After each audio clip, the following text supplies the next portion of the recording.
গণভোটের জন্য দামাদামি করতে হচ্ছে, মাঠে নামতে হচ্ছে, ইচ্ছে লজ্জা কি হইতে পারে? ভারত আমাদের একমাত্র শত্রু, আমাদের একটা গণভোট দরকার। এখন একটা বৃহত্তর পদ্ধতিতে গণভোটের প্রয়োজন। লজ্জার পর্যায়ে আমরা গেছি। আসলে মূল জিনিস হলো লুটপাট করে খাবো, জনগণটাই খাবো। এই লোকদের আমাদের চিহ্নিত করতে হবে। সংস্কারটা এখানে দরকার। এখানে সংস্কার না করে আমরা কাঙ্ক্ষিত বুঝতে পারবো না। আমি মনে করি 54 বছর গেছে, আগামী যে দিনগুলি আছে আমাদের নতুন একটা সুন্দর একটা সংবিধান করতে হবে। ভারত মাদার ভাই আছে, গৌতম দাস ভাই আছে, ভাই আছে, অনেক জ্ঞানী লোকজন আছে। এদের সুন্দর একটা সংবিধান আমাদের প্রয়োজন। আমি হতাশ হই না, কারণ বিপ্লব গেছে, বিপ্লব চলমান আছে। এটা অসমাপ্ত বিপ্লব। আমরা যাতে কথা বলতে চাই, এটা বিপ্লবের অংশ। অর্থাৎ আমরা এখনো সিদ্ধান্তে হতাশ হব না। দেখেন, গণভোটের জন্য দামাদামি করতে হচ্ছে, মাঠে নামতে হচ্ছে, ইচ্ছে লজ্জা কি হইতে পারে?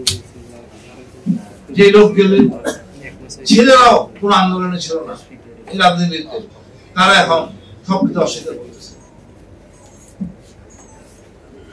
আমি মনে করি আমাদের যে জিনিস করা দরকার এদেশের জন্য ক্ষমতা বিকেন্দ্রীকরণ, অর্থাৎ সবকিছু ঢাকায় থাকবে না, জেলায় জেলায় পাঠাই দেয়।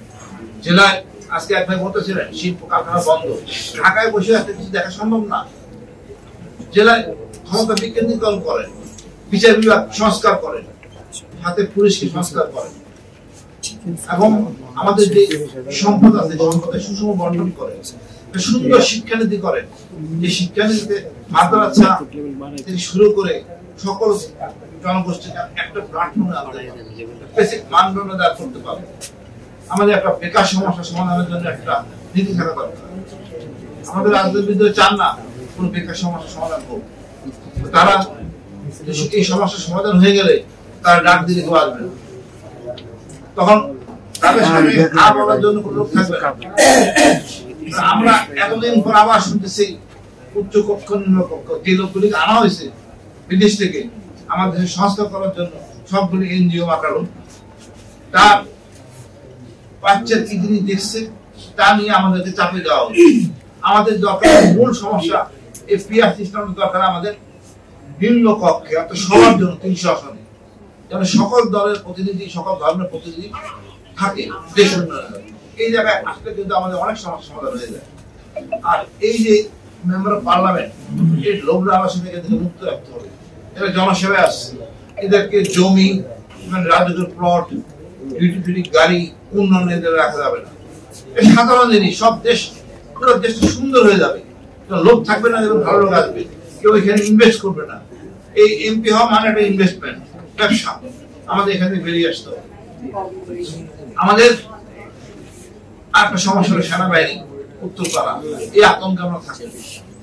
আমরা এই আতঙ্ক মুক্ত থাকবো এবং এদেরকে দেখেন এই হাতে আমাদের সৃষ্টি হলো।